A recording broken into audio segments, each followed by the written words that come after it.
There are parts of you that you've been taught to hide, maybe even fear. The anger you bury, the pride you pretend not to feel, the thoughts you'd never say aloud. We call it being civilized, being a good person. But what we're really doing is splitting ourselves in two. Piece by piece, year by year, you shape yourself into someone who fits, someone who's accepted. And all the parts that don't fit, they go underground. But they don't disappear. Beneath the surface of your personality, of your mask, lives another you, raw, authentic, and powerful. In this video, we're going to explore how it's formed, how society shapes your persona, and why the parts of you that you've disowned might be the very things you need to become whole. Because growth doesn't come from pretending, it comes from integration. There are two parts of you, the parts that you show the world and the parts that you hide.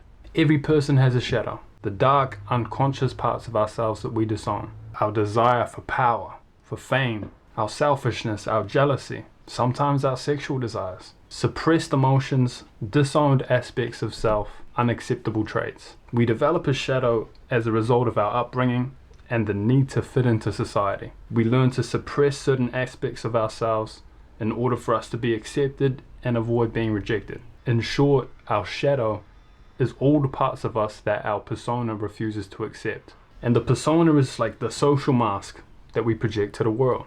And it can vary depending on the situations we're in. You got a you with your boys. You got a you at work. You got a you with your girl. You got a you with your family. There's even a you when you're under the influence, right? The persona acts like an intermediary between your inner self and the outside world, helping you navigate social situations and fulfill societal demands. But our persona is just the tip of the iceberg. It's like the story that we tell ourselves and others. And when we identify with it too strongly, it becomes who we think we are, for better or for worse. And you can get away with that when things are going good for you.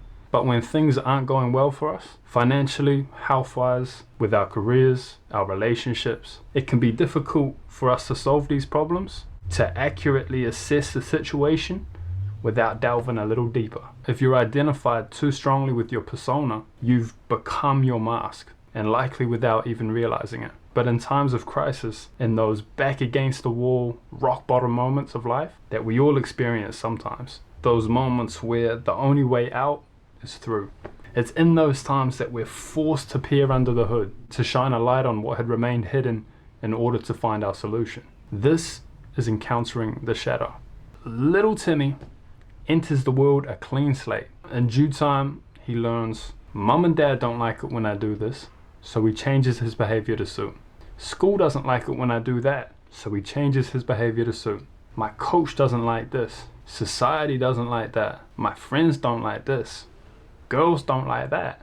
He begins a raw block of marble, and with every expectation placed upon him that he concedes to, a piece of him is lost. He's socialized, he's indoctrinated, he becomes a part of society, and much of that is necessary. If a garden is left untended, to let Mother Nature work her magic without interruption, anything could bloom, but weeds grow faster than fruit trees, and pests spread faster than flowers. Little Timmy needs help tending his garden when he's too young to take care of it himself. Little Timmy can't just throw a tantrum, screaming, crying, fighting tooth and claw, tossing toys all around the place anytime he doesn't win or get what he wants. Or he's not going to be a boy that other kids want to play with. Then he becomes an outsider. And if that dynamic continues to play out into adulthood, the outside becomes the underworld. Drugs, crime, addiction, antisocial behavior. Little Timmy gets pushed to the fringes, the underbelly of society. So his family and society, in his early days, do their best to pick the weeds for him by condemning the wrong behaviors. And they try to plant the right seeds in him to encourage the kind of behavior that will hopefully forge the kind of character that will serve him later in life. The problem is, so much of little Timmy's nature and the potential that lies within it is lost throughout this process. The same drive that made Timmy a dreamer, distracted and not paying attention in school, is the seed of the same force that could have been transmuted into artistic or creative pursuits. The same primal energy that made Timmy hyperactive and restless is the same energy that could be converted to sports or athletic activity, or even passionate sexual expression later in life. The same force that made Timmy combative and disagreeable is the same force that could be used to assert himself, to establish boundaries, to speak his truth, and to protect himself and the people that he cares about. And so through this process of socialization, sometimes the baby is thrown out with the bathwater, so to speak. In pruning little Timmy into shape, we cut off the parts of him that, if transmuted correctly, could have forged him into an adept, capable, well-rounded and integrated young man with the best of both worlds. Kindness, the humility to be mentored, the social skills to work well with others, but also the courage to speak truth to power, the strength to make his woman and his children feel safe, the capacity to stand up and protect those he cares about. This is all stuff that I had to learn on my own. I was very fortunate to be loved. There's no lack in that area. But all the harsher realities of life, things like courage and strength and resilience and facing fears, dealing with rejection and all of these kind of nasty feelings that come up with us in this journey of life, I had to figure that out on my own. I'm a naturally soft-spirited dude. I'm chill. I don't like conflict at all. Sometimes I even find it difficult to hold my position in an argument because it's like I can just so easily see their perspective. I'm not like ready to die on the hill of my beliefs a lot of the time because I know it's just my perspective. It's just my little slither of the pie. It's been a blessing and a curse. That's just my natural nature. But that's why I had to learn this stuff myself. And it's not an easy process because society doesn't teach you this either. In fact, I think the same kind of process that goes on to little Timmy, for example, has kind of happened holistically within our society. Like we've kind of become civilized and technologically advanced and arguably more intelligent, but I think it's harder and harder to find people these days that have the courage to be real, you know? Like it all looks good on the surface. As a society, we've got our personas polished up, and social media help take this to the next level too. It's like a social CV. But I feel like a lot of us have less and less knowledge of ourselves really inside and what makes us tick, why we feel the way we do, and then beyond that, the skills to communicate that and articulate that to other people. They say there's an epidemic of loneliness, man, and I'd be remiss to say that I didn't see that too. We all have our own little thing going on, and a lot of us are kind of raised by the internet now, which is a bit worrying considering what's out there. But what I try to do when I meet people and when I'm around others and friends is I want to talk about really interesting things. I want to know how your mind works. I want to know where your spirit's at, what's in your heart. But I'm aware that that's not particularly common out there, or at least in the business world, right? In the working environment. Because I do blue collar work and I have most of my life.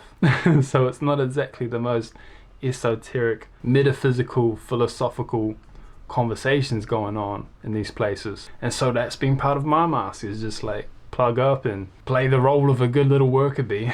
But like, it's good for getting work done in the external world, but as we were referring to before, that inner work, that's only done through this process. You have to turn inward, you know, there's no other way around it. I think that's why like the genesis of so many great people, the foundation, the starting point was some kind of rock bottom, some kind of survival, because they had to tap into this energy. But the funny thing is, I think if some people are born into it, like they're born into survival mode, they almost have the opposite problem than like regular folk, right? Like they're forged in the flame, so they become tough and calloused, but their like social acuity and their relationships with themselves and others isn't cultivated in the same way. It's not instilled early, and that can lead to problems in later life. I learned a lot about this stuff through heartache, heartbreak, tragedy. Man, that's a topic for many other videos. I've kind of bared all from day one, but I mean, there's still lots in the tank, man. Not just related to me, but people around me. And I've seen a lot of suffering in my time on Earth. You know, like, I don't have one friend, one male friend, who hasn't thought of killing themselves at some point or another. There's a lot of pain out here. And part of that is because we don't know how to process these dark energies, these underlying emotions. So it's my hope that from at least speaking about this, I bring it into awareness a bit, because that's the first step. Just like in shining the light on your inner stuff, you can shine it outwardly too by speaking about it. That's the cool thing about it. But you just gotta have the courage to do that, and the price is judgment, as it always is. But it's like, what's judgment worth? You know, like, what's their opinions worth? Really? I don't know. Not much. Anyway, a little tangent. You weren't born wearing a mask. You built one. Every time you were told, don't be like that, you tucked a piece of you away. And yes, some of that's necessary. That's how we learn to live with others, to be a part of civilization. But what people don't know and what they don't tell you is that the parts that you deny, that you disown, that same anger you possess becomes resentment. And that same drive you repress can become self-sabotage. If you never confront your shadow, you end up ruled by it. Real strength comes from facing yourself, owning what's dark in you. Not to act it out, but to just understand it, to refine it, to heal it if need be, to incorporate it, to take the best of, and fill yourself up, fill your aura up, fill who you are up with a little bit of bite, a little touch of madness. What's that quote? Greatness and madness are next door neighbors, and they steal each other's sugar. So this video was kind of the what. What is the persona? What is the shadow? How did it come to be? But the next video I make on this topic will be like how to integrate, specific steps. And I'm excited for that one because I think that could be really powerful. If you want to check that out, I'll leave a link to it. If it's not already out yet, it will be in some time. Relax. You'll have to like and subscribe to get it hot out the oven. I'll see you next time, team. Till then, take something away from this, man. What are you hiding? What you got under the hood, boy?